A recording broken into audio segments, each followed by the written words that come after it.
going to be seeing these small Python programs that we are going to complete in order for us to be able to build our skill in Python, including in Python. So we are going to be seeing as much as possible. There are 20 of them here. Then we are going to be seeing like calculating the area of a square, checking if a string is a palindrome or not, checking about whether you convert a string to uppercase or lowercase, calculate the sum of given numbers, check if a given string is a given number is even or odd. So we are going to do all that and more. You can see I've listed them on the screen. So guys, before we continue, I am Nash and I'm going to be your instructor throughout this Python course. So please, if you're stumbling on this channel for the very first time, what are you waiting for? Click the subscribe button, just subscribe to this channel and join the community. It's a very happy community. We learn everything about coding, programming, software development, and guys, don't forget to click the like button, You click the like button every time you see a video in this channel, guys. The only way you can support this channel is by clicking the like button. Because when you click the like button, you're going to boost the algorithm of this channel and help. So the first one we are having in our list is write a Python program to print hello world. To print hello world, the only thing you need to do is just a one-line code. This is the only line code to print hello world. You see, Python is very, very important, very, very beautiful because it has fewer lines of code and it's very, very clear, straightforward. So if you want to do the first thing when you want to learn how to learn a Python program or any programming, the first thing here is to learn how to print. And we use the print function. This is just a print function that we are using to be able to do what? To put the word hello world. And when I run it prints on the terminal, hello world. That is it. You see where our output is hello world. So now you now know how to print something. To print something with in Python, right? In Python programming. Now let's go to the next one. The next one that we are going to be seeing here is, so the next one we are seeing is write a Python program to calculate the sum of two numbers entered by the users. Sum of two numbers that is entered by the user. So this is it for the two number entered by the user. The first thing I'm going to do, I have to declare. I know there are two numbers that are entered by the user. I want to get those numbers from the users. I'm just going to choose a variable that is called num1. It can be anything depending on you. So just based on what I'm doing, I just say num1, which is going to be holding what the first number that the user is going to be entering. So I'm passing an input function to take the number from the users, and I'm passing it. I'm converting it. I'm typecasting it to be a float. I want it to be a float so that the users can enter a decimal point number and can enter an integer number also. So that is why I put a float here so they can accept both decimal and integer numbers. So this variable is holding the first number. This num1 variable is holding the first number the user is going to enter. I declare another variable and I'm assigning to it the second number that the user is going to also enter. And then I'm declaring the third variable that is going to hold the sum of num1 and num2. This variable is going to hold the sum of these two numbers that the user has already entered. So, which is going to be what? I just say result is equals to. So I assign to it num1 and num2 because num1 is holding the first. This num1 variable is holding the first number that the user has entered. The num2 variable is holding the second number the user has entered, and then the print. I'm printing. Remember, we always print. To get the output, you must always use the print function. You get it for us to get it at the terminal, to print it out at the terminal. So print, then I say the sum, you can say sum, then I give what the sum result because we are printing what the sum result is holding. You get it? Sum result is holding. I can just say, for example, I can modify this a little. I can say sum this, or I can put in this format. Sum equals to, so I'm going to give it in this format. Now let's run this piece of code and see. So when I run it, it enters the first number. Let's say my first number was 12. The user is entering, is asking us, the users, to enter. Click enter. It enters the second number. My second number is 36. Just a random numbers, right? So it's telling me sum is equals to 48. So this is 48 means that what? The sum of 12 plus 36 is equal to 48, right? It's beautiful, right? That is how it works. So hope this is clear. Let's move. So the next one we are going to be seeing is write a Python program to check if a given number is even or odd. Now we want to know if a number is even and odd.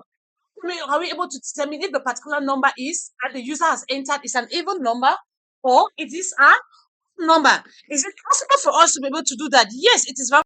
So I'm just going to define and declare a particular variable here, which is the num variable. This num variable is just going to hold the number that I'm asking the users to enter. program is asking the users, is using the input function because we want to input something to ask the users to put something. We use the input function. So now I am specifically given a constraint that it should be an integer value. Meaning it is not a decimal value, it should be only an integer value that the user is going to enter. So I say enter a number, and then I'm given a condition saying if the number modulo of 2 is equal to 0, meaning that if that number divided by 2, the remainder is 0, then it should print that it is an even number. You get it? It should print even, meaning that it is an even number. Else, the false part, if otherwise that particular number that we have given modulus is divided by 2 and the remainder is not equals to 0, that is where this part is coming to. Then meaning it is an odd number, because if it's not an even number, then it is an odd number. Hope this is clear, guys. Let's run this piece of program and see. Enter a number. So I'm just going to give 6. You see, 6 is telling me it's an even number. Now I'm going to rerun it again. Enter a number. Let me just give 13. It says odd because 13 is an odd number. So when you put a number, it's going to tell you if the number is an even number or is an odd number. So this is how you can be able to write to calculate if a number is even or. So with this, the next program we are going to be writing is write a program to calculate the factorial of a number. We want to know the factorial of a number. So now what am I doing? This def keyword here is used to define a function.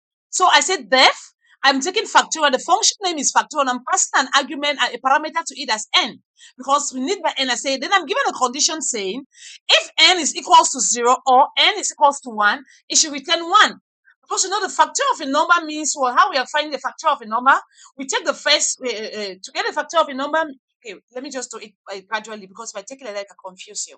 So now I say it should return 1. Else, for example, if n is equals to 0, or n is equals to 1, means that's the first number, it should return 1 because there's only 1.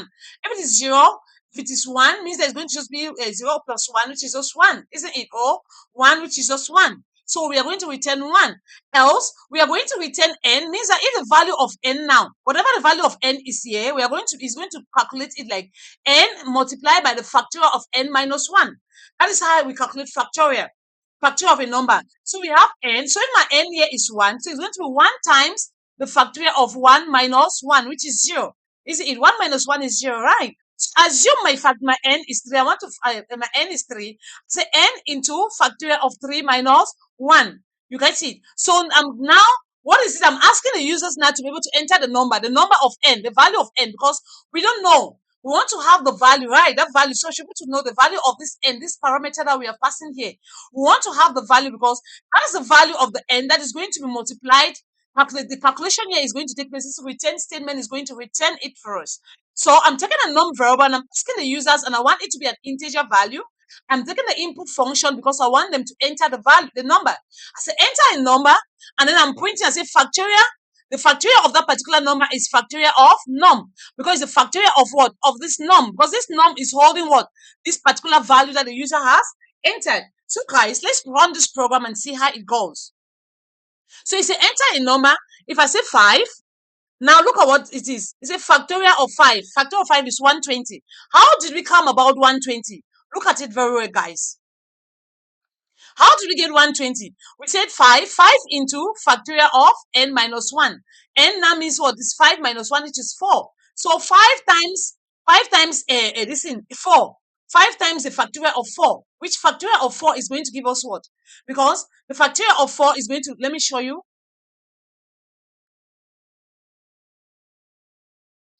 Factorial of 4 is going to give us what? 24, isn't it? So it's telling us that what? N times the factorial of 1, n times the factorial of 1 minus n minus 5, which is factorial. So we are taking the n value and multiplying the factorial of this, which is going to give us what? It's going to give us 120. If it is factorial of 3, you see, it's going to give us 6. That is a factorial. So this is how we can be able to write the program to calculate the factorial of particular number in Python programming. Let's move forward and so this program is asking us to find the largest number among 3 numbers entered by the users. So the users are going to enter 3 numbers. Let's assume this is a game or a program or something. The users are going to enter the particular 3 numbers, and it's going to choose the largest among the numbers. So now, we are going to have, we say, I'm declaring three variables, and I'm going to define three variables, and I'm going to use them to hold the values, because variables are just used to hold the value, the constants. So you're used to hold the values of whatever the user is entering, whatever the number. So num1, num2, and num3. Num1 is holding the first number, which I say float, and the numbers can be decimal numbers or integers. That is why I gave here the typecasting I'm giving you as float. To typecast a float, meaning that it can be an integer value, and it can be also a decimal value. I say the input function, we use it to get the input from the users. So enter the first number, is going to hold this. Num1 is going to hold the first number, num2 is going to hold the second number, and num3 is going to hold the third number that the users are going to enter.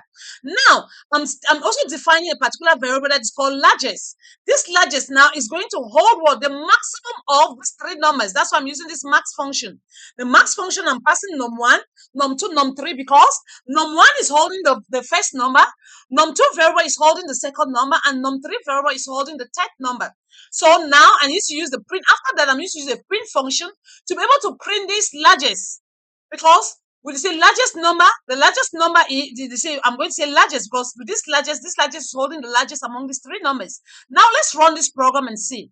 So enter the first number. It's ask you to enter the first number. Let's say 6. The second number, I'm just going to give you as 90. The third number, let's say, is 89.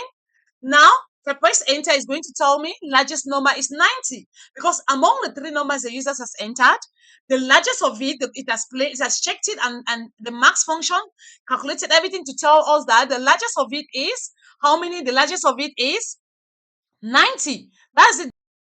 So the next one we are going to be seeing is write a Python program to print all even numbers from 1 to 20. So now I want to print all the even numbers from 1 to 20. How should I write it? I'm just taking a for loop. I say for I in range 2 means that what? I'm saying that what? It's starting from what? It's starting from even numbers. Say what? All the even numbers. So from 1 to 20, this 21 means it's 21 minus 1, isn't it? So it's going to give us all the even numbers, and even numbers, the least of it is 2. So when we print this, we run this particular program, it's going to give us all the even numbers from 1 to 20. It's what? 2, 4, 6, 8, 10, 12, 14, 16, 18, and 20. So these are the even numbers from 1. So the next program we are going to be seeing is write a Python program to calculate the sum of all the numbers from 1 to a given number. So from 1 to a given number, we want to be able to do what? To calculate the sum of it. Means that whatever the number the user is going to enter, it is going to calculate the sum of it from 1 to that particular number. You get it? So I'm declaring a variable called num. This is a num variable that is going to be holding the number that the user is going to enter, and it's an integer value that the one the users to enter. So it's going to ask the users enter a number. So whatever the number the users enter, I'm taking another variable that is sum result. This is going to hold what? I'm assigning to it the sum of the range of this particular number. So from 1, and then the number plus 1, meaning that what? It is going to, if whatever the number I'm going to give is going to take the range, it's going to add up to that particular number to give it to me. So then I'm using the print function to print. So to print the statement by saying sum is, so the sum of it is a sum result, whatever this sum result is holding, because this is where the expression, the calculation takes place, whatever is happening, the gimmicks takes place, isn't it? So let's run this program and see. So it's asking the users to enter a particular number, whatever the number the user is going to enter. Let's say I'm entering 10. So it's going to tell me the sum of it is 55, because from 1 to 10, if you, all the numbers from 1 to 10 is going to give us 55. 1 plus 2 plus 3 plus 4 plus 5, 6, 7, 8, 9, 10 is going to give us a total of 55. The same way as if I just say, if I say the sum of 3, if I say the number is 3, it's going to tell me it's 6, because 1 plus 2 is 3, 3 plus 3 is 6. So it's going to give us 6. Hope this is clear, guys. This is how you can be able to calculate the sum of a number from 1 to a given number. The next question is, the next program we are going to be seeing is write a Python program to check if a string is a palindrome. We want to know if a particular string is palindrome. So what am I doing? I'm defining a function. I'm using a function, a def keyword. Def, I say is palindrome is just my function name, and I'm passing an s parameter to it. And I'm returning the s. The s equals to what am I?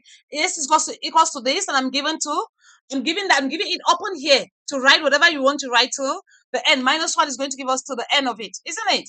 So now this is where the gimmicks comes. I say string, I'm assigning what enter a string. I'm assigning the user to ask the users by by declaring a variable here and assigning that particular, say, enter a string. This variable string here is going to be holding whatever the string that the user is going to be entering here. Then I give it a condition. I say if this palindrome is string, if the string that the user has entered, that particular string this particular user has entered here, if it is a palindrome, then it should print palindrome. Because it should give the feedback, isn't it? It should give a feedback to the users by telling them it's a palindrome you've entered. Else, if it is other than the palindrome, if it's a different thing, it is not the same thing, it's not a string, it is not a palindrome, it should be able to tell the user that whatever you've entered is not a palindrome. Let's run this piece of code and see. So, enter a string. So I'm just going to enter a string. I'm just giving as my, let's see, I'm entering a string as madam. So it's palindrome. Yes, because in both ways you can call madam in both ways to give the same thing.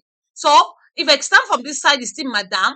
If I stand from this side, it's still madam. Okay, let me enter another one. So it's going to be a palindrome because from both sides, you see, it's going to give me the same thing, radar.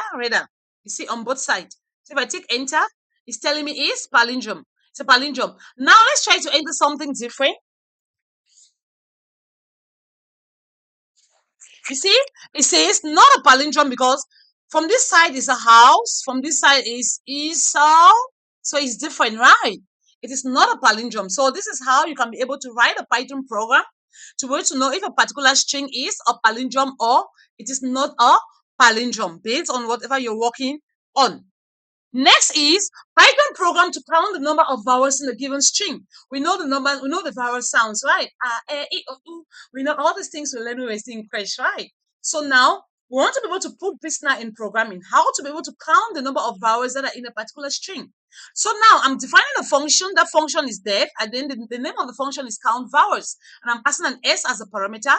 So these vowels, I'm assigning to a variable called vowels. I'm assigning a, e, o, in cap locks and in small letter and in capital letters.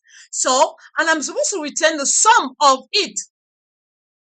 I'm going to return the sum of that one. Say from one, let's say 1 4 in s. Meaning in that particular vowels, the characters, each of the characters that are what? Characters that are a, e, o, u, I'm going to return the means it's going to browse through it in the particular string you're given and check character by character.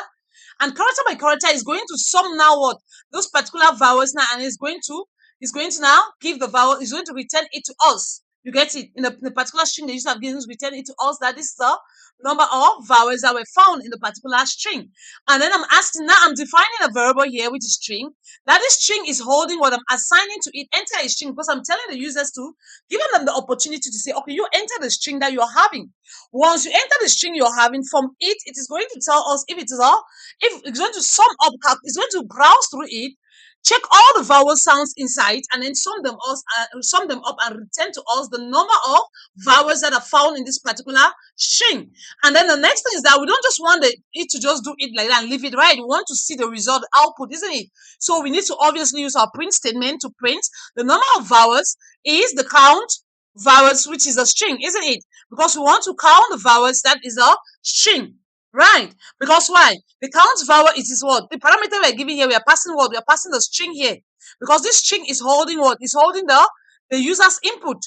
Right. It's holding the user's input. So we are passing here as this parameter here. So if we run this program, it says enter a string. Okay, let's say house. So it's telling me now in this string that I entered that is house. Inside it found 3 vowels, and it's true because we have also say we have what? This is e, this is e, this is this is this is oh Jesus. Oh my God. This is crazy. So if you look here, it has found what? It went through it and then it found that we have what? 1, 2. You see, inside here, it found 1, 2, 3.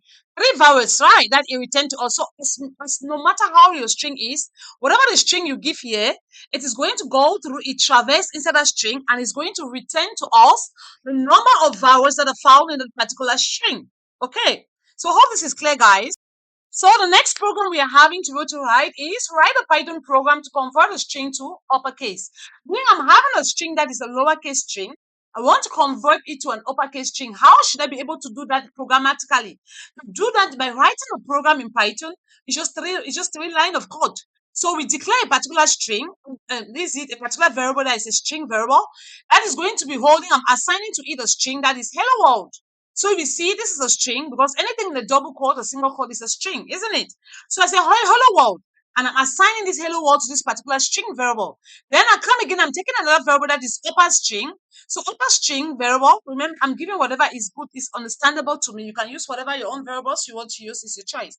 I'm assigned to it. So I'm saying that this particular string that is here, I'm saying this dot upper. This is a method. These are methods we are having in Python.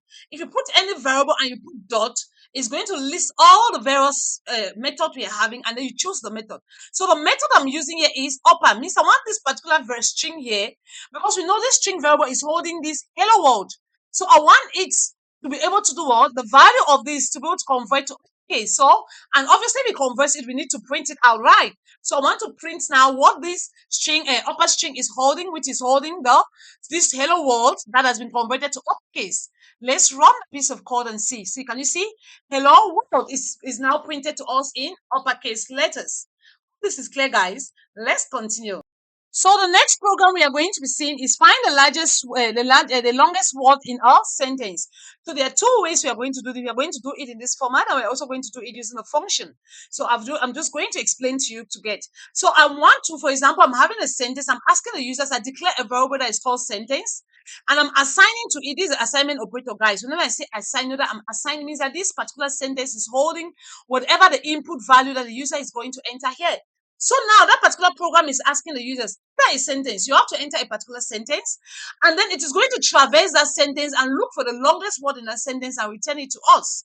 So you see, now let's see, then I'm taking another variable that is called words. I'm assigning the sentence dot split to it. I'm using the split function. So meaning that what it should be able to enter that particular sentence and split the sentence word by word. You get it? And then from there, you can now get now which one is the largest, the longest among them. Then I'm taking the max length. This is the max length. This is where the gimmicks takes place. I'm assigning to it the max function. In this max function, I'm also sending the length function there to go to pass on that particular word, meaning that for that word in word in, for this in, for the particular word in word. So you should be able to check when it has taken this particular sentence from the users, it's going to split it word by word, and it's going to check inside the word by word, and then it's going to do what? Check the maximum of it by the length. In terms of the length, means it's checking the maximum of it based on the length. So when it gets into the length, which one is the longest? Obviously, we need to print the output, isn't it? So I want to print the length of the longest word is the max length, because this max length is holding what? The length of the longest word. So the longest word inside, remember, we're not going to display the longest word, but it is going to display to us the length of the longest word. That is what we want it to do for us. So now let's run this program and see. So it says enter a sentence. So I just write, I am very happy. Now I take enter. It's telling me the length of the longest word is 5. So you say 5. How did we come about 5? If you look at it, it is 5. Yes, because the longest word here is happy. When you check the characters, it's 1, 2, 3, 4, 5. So it's having 5 characters. That is why it says the length of the longest word is 5. Okay. So now let's try to see it in the other format. So now, instead of asking the users to enter the word, I'm just going to give a word directly, as I'm going to use a different way to do the same thing. I'm just going to give a sentence directly, and I'm going to use the functions method, and I'm going to do what, just for it to display to me the longest word in it. So I take a function, I define a function, the def, which is then the function name is longest word. Parameter is a sentence, because the user is going to be entering the sentence that is given there. Then the words, I'm assigning to each sentence the split, the same thing. So return the maximum word, which is a key of it, is the length. Because you're returning the maximum word, but we want to know by the length of it that you're returning. So you have to get the maximum word, and then you have to calculate the length of the maximum word and return to us that length, the length of the maximum word, not the word itself, the length of the maximum word. So now what is going to happen here is that instead of it giving us the length, it is now going to give us what now? The word having the longest length. That is what it's going to give us. So what is the get now? Instead of giving just the length, the number is going to give us now the longest word instead. Can you see? Because in the other one where it was calculating the longest word, and then it will take now what? When you calculate the longest word, it's going to go take now the number of the characters there and display it to us. But now it is going to find the longest word, and then now based on its length, but it's going to return to us the longest word.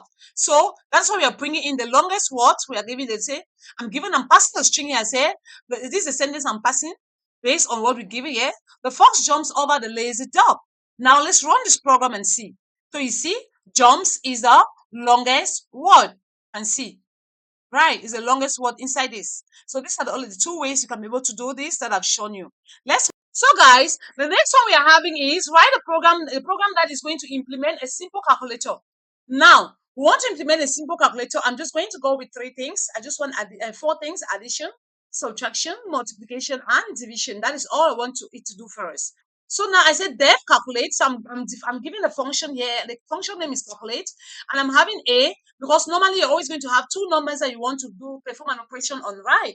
Then I'm given to a, b, and then with an operation. Operation means that the various operator, whether it's addition, subtraction, multiplication, or division. So I'm giving condition. I say if the operation is equal to add, means if it's equal to addition, then it should return for us the a plus b because these are two numbers we are going to be given. If it is equal to addition, it should return to us a plus b. And if the operation is equal to subtract, it should return to us a minus b. And if the operation is multiply, it should return to us a into b multiplied by b, right? And if the operation is divide, it should return to us a slash b. And if b is not equals to 0, isn't it? If b is not equals to 0, else cannot divide by 0. So meaning that if it is equal to 0, it should then give us the statement by saying that it cannot divide by 0. No, we cannot divide by 0, right? We cannot divide anything by 0. It doesn't make sense, right? Good. Then else it should return that invalid operation, meaning that I have defined only these four operations to take place. For example, let's say you go now and choose to do your own thing, of which my game or my program is having only these three. You can modify it and add as many as possible. That is your choice. It's just a simple calculator to make you to understand how you can assemble your code. You go and put modulo. Let's say A modulo B. It's going to tell you invalid operation because we have not defined that in our program. We have not used that in our program. And then I'm printing now, I say calculate. Now I'm specifying because I'm not asking the users to give me, I'm just giving directly. You get it? I'm not asking the users to enter the numbers for me. But now I've decided to give it directly in the program because I passed the parameters here. So I'm giving the arguments directly here. I say A is 5 and then B is 3 and the operation is add. Okay, now I'm choosing now the operation is add. So if the operation is add, it means that this is the part that is going to get executed, right? So if the operation is add, so it's going to return to us the sum of A plus B, isn't it? Now let's run this. So 5 plus 3 is 8. What if the operation now? We change the operation? What if the operation now is subtract?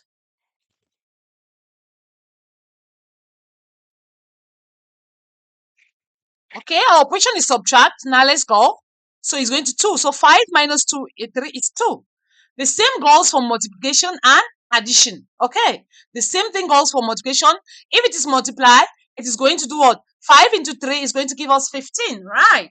If it is divide, so it's going to give us what? 5 divided by 3, isn't it? Exactly. So the next one is write a program to check if a number is a perfect square. We know what it means for a number to perfect square. Like perfect square numbers, like we have 4, we have how many? Perfect square numbers. So we have 9, we have 16, we have 25. Those are perfect square numbers, right? So now means numbers that are formed when you multiply a number by itself to get them, isn't it? So to also be to know if a number is a perfect square, we want to check if a particular number is a perfect square or not. So the first thing, I'm just taking a function. I'm defining the function, and the number, the function name is perfect. Is perfect square. Because one thing you should understand: the only thing special character you can use in programming to be able to separate strings or what is underscore. When you're dealing with variables, it's underscore. You cannot use any other thing. You can use underscore. Okay. So in Python, so that's how it is. I think in other programming languages also. So I'm passing a parameter which is x because normally we need a particular number, isn't it? Particular number. So return integer of, remember, integer of x into c. If you have double asterisk, it's the exponent 2. You should understand that. That is telling you that it's an exponent. So I'm saying that I'm taking, if the value is 25, means 25 to the power half means 25 square root. 25 to the power half is the same as 25 square root, the square root of 25. Sorry, it's the same as the square root of 25. And then if you say what exponent of 2, which is going to give you what is going to give you back what the x that we are having here, isn't it? So to print is perfect square number. If this number passes this test, then it is a perfect square number. Otherwise, if it does not pass the test, then it is not a perfect square number. So for example, this is 16. Now, look at how this is going to give us the output to get it now here, to get our value back. Means we must get x back. So now, if I come here, so if I say 16 to the exponent of 0.5, it's going to give me how many? 4. And then 4 square is going to give me back what? 16. Can you see? We got back our number. So this is a perfect square number. The same way as if I take 25 to the square root of 0.5, is going to give me 5. And 5 square means 5 exponent of 2 is going to give me what? Is going to give me what? 25. Then that is a perfect square number. But if you look at 14, 14 is not a perfect square number. Okay, let's run the program and see. Now you see, it's going to give us a returning a Boolean value to tell us that this one is true, but this is false because this is not a perfect square. So it is returning a Boolean value for us. Boolean is true or false. Hope this is clear, guys. The next one is a Python program to calculate the square root of a given number. Now, I want to calculate the square root of a given number. We know how to calculate the square root of a given number, isn't it? Now, we have to import, because we're going to be dealing with math functions. So, we're importing math. That is a package. So, this is a particular module, particular package. So, the first thing is I'm taking a number, a num variable. I'm asking the users, and I'm passing a float. I'm typecasting it to float. Means that what the users are able to enter, because the input function is to take the number the user is entering. It can either be an integer or a float, a decimal point number. You get it? So I'm asking the users, enter a number. So they're entering, I say, I take another variable that is square result. And I'm saying that what I'm saying is just square root result and saying math dot square root of number. Means that what I want to calculate the square root of a number, I need to take math. This SQRT is a method in this math function, in this particular math, this particular math package. You get it?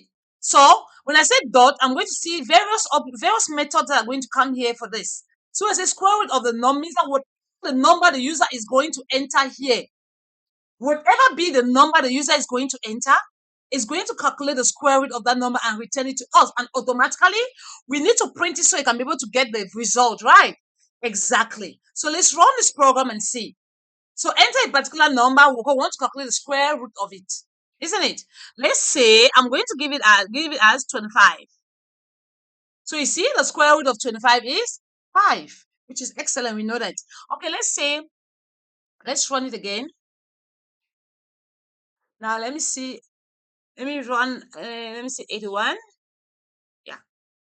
So the square root is 9. Can you see? You can be able to calculate the square root of a given number. Whether the number is decimal or the number is what? Enter the square. You say, well, let me say 4.5.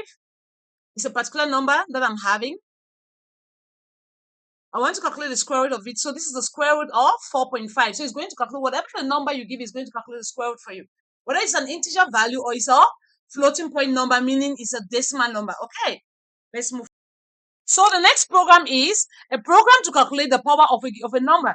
Means the power of a number means I want to calculate the square of that number, right? The power of a particular number. And we need what? We want to calculate that, we need a base number. I also need what? The exponent that we want to use it to calculate with it, isn't it? So those are the things that are in mind. So with that, I know I have to declare two variables. The first variable is my base variable that is going to be holding the number that is asking the users to enter the base. For example, I want to enter the square. I want to enter the square of 12. Means that my base is 12 and the exponent is 2, isn't it? That is how it is. So means that I need to tell the users, enter it can be a float point number, means a decimal number, or an integer value is fine. I've typecasted it as float. So we should take both the integer or decimal numbers. I say enter input function to take this number from the user. I say enter the base. So the user is going to enter the base as 12. And then I come and say exponent, another variable that is exponent that is going to be holding what I'm assigning to it. Enter the exponent. This, so they say the user is going to enter 2. So this is going to be holding what 12. This base variable will be holding 12. Exponent variable will be holding what 2. Then power result. This is where the calculation takes place. This power result variable now will be holding out what the calculation means. Base exponent of the exponent. Double asterisk means raised to the power exponent in programming, in Python programming. So, and then next thing is that we need to print what? We need to print the result, right? And the result is being held in this variable, which is power result, isn't it? Let's run this and see how beautiful it is. It says enter the base. Let's say my base is what? 12. And then the exponent is 2. So obviously it'll give me 144, isn't it? So the square of 12 is 144, isn't it? So you can take any number of your choice, whatever it is. Enter this, let's say 0.5. And then it's telling me the exponent. So I want to get the exponent of that. So the exponent, let's say I'm giving as 4. So it's going to tell me the exponent of 0.5 is 0.625. So guys, hope that is clear, okay? The next program is to write a program to find the maximum element in a list. Meaning I'm having a list of numbers. You know, as we are having here, it's very easy to just see, to know the maximum number. What if your list is having hundreds of numbers of things inside? It's very huge. So for teaching purpose, it's just like something small that you can see, but in real life, you're going to have a huge database, a huge list, you know. So think in that format. So I'm declaring a variable that is called list. I'm assigning to it called list. So we are declaring list in Python. We put it in square bracket. Whenever you see anything in square bracket like this, divided, listed like this, it can be list, it can be numbers, it can be numbers, it can be what? It can be strings. You get it? It's telling you that that is a list. So now I'm using the max element. So I'm saying that max element, I'm using the max function to get the max value that this list is holding. This list variable is holding this particular list. So I want it to give me the max value that is holding inside here. Because when we look here directly, we know the maximum value is 30. What if the list is very huge? We cannot be able to determine it right. So that's it. Then we have to print it to be able to give us the maximum element in that particular list. So we are printing this element, max element that is holding the maximum element in this particular list variable. So let's run this program and see. So you see the maximum element is 30. And you see, because inside the greatest is 30. So the next one is Python program to calculate the area of a circle with a given radius. Now we know that the formula to calculate the area of a circle is a pi radius square. We all know that, right, from primary school. Now look at what happened. Now we are importing, but now we have to bring it now to do it now programmatically. You get it? So how can we write a program of it? How can we write a program to show that? So import maths, that because it's a math function we are going to be using. We have pi. These are predefined functions, and we know pi is what? It's 22/7. It doesn't change, isn't it? Or 3.14. So the radius, we say I'm going to be declaring a variable that is called radius that is going to be holding what I'm assigning to it of this thing, and asking the users to enter by assigning an input function to that float, convert it to float number that the users can enter what the radius can be in decimal number or can be in integer number, isn't it? So it doesn't mean that the radius should only be a fixed number. No, we have to be real. We have to do the things realistically.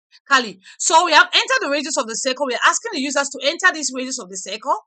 And then I'm giving another variable that is area. This area is going to be holding now the calculation of that particular, to how to calculate the area of the circle. And we know the area of the circle is pi radius square. Pi times radius, then exponent radius square. Isn't it? That is the formula to calculate that. And because it's a math function, I have to say math dot pi times radius exponent 2, isn't it? It means that radius square. So we have to, obviously, when we finish, we have to print the area, right?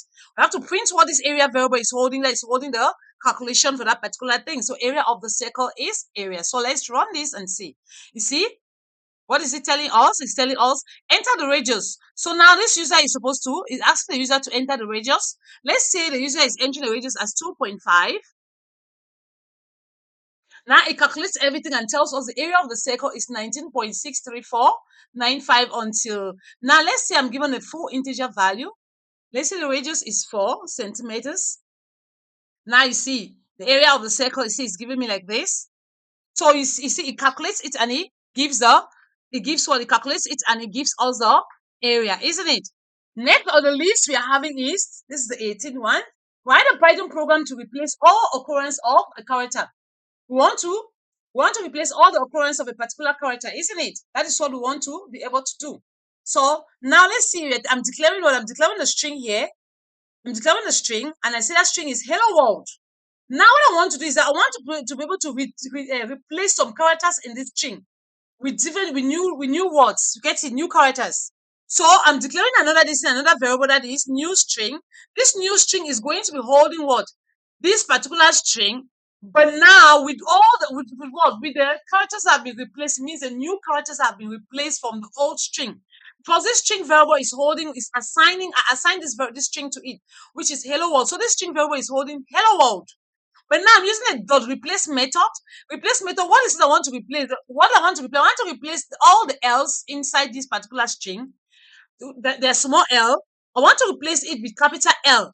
Meaning now when I print this string, I should not have hello world with small letter L. I should have hello world with capital letter L inside. So now let's print now this new string and see. Let's run this program. You see? Hello world, can you see? This has changed. They are now capital L. Hope this is clear, guys. So, guys, the next one is to be able to a program that can convert a string to an integer. Remember, in Python program, anything that is written in double quote is a string. So, because it is numbers, does not make any statement. It is a string. This is a string because it's in double quote. So, string num is 1, 2, 3, 4 in double quote. Now, I want to convert it to an integer. That is called typecasting. In Python, in programming, it's called typecasting, where we typecast from one data type to another data type. So int num, I'm taking another variable as int num. So now this string num is holding the string, which is 1, 2, 3, 4, 5. Then this int num now is holding, I'm using an integer in front of this string num, meaning that instead of 1, 2, 3, 4, 5, that's a string in double quote, it's going to now give me only numbers exactly. Then I'm printing it. So if I run it, you see you're going to have only what? 1, 2, 3, 4, 5 means that it is now an integer. It's no more a string. If it was a string, it would be in double quote. Okay. Next one is write a program to calculate the area of a rectangle. We know the formula to calculate the area of a rectangle is length times the width, isn't it?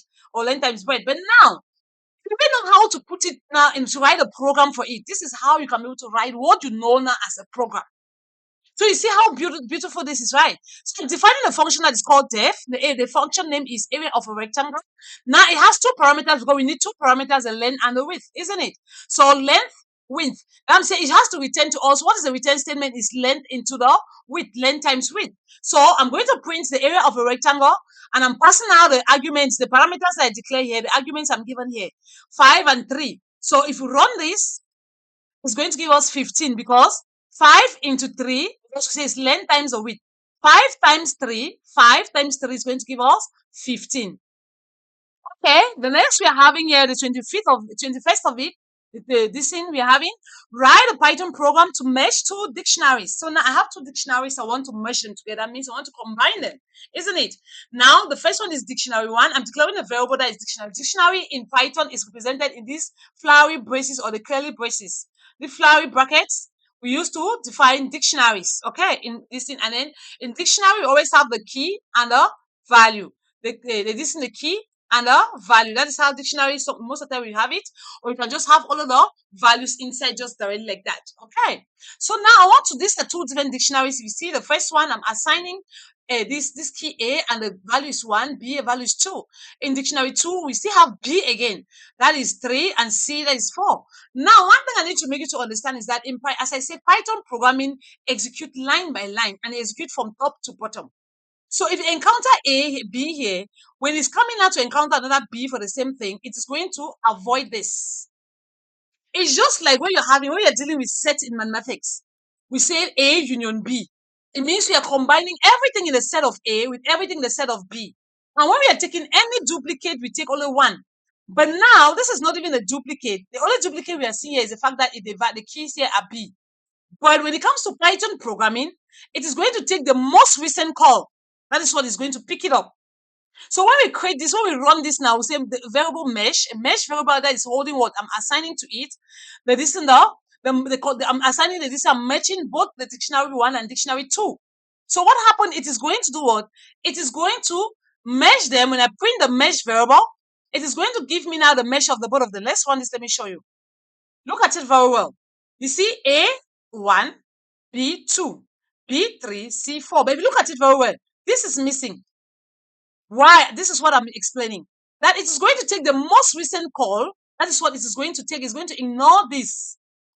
And it's going to take the second one of the B and then give it. So it has meshed the two dictionaries together and give it to us. Okay, now Python, we have to write the Python code to count the number of uppercase letters in a string. Meaning that I'm having a particular string that it is there in the program. Now we want to be able to want that program to be able to count the number of uppercase letters and return to us the number of uppercase letters.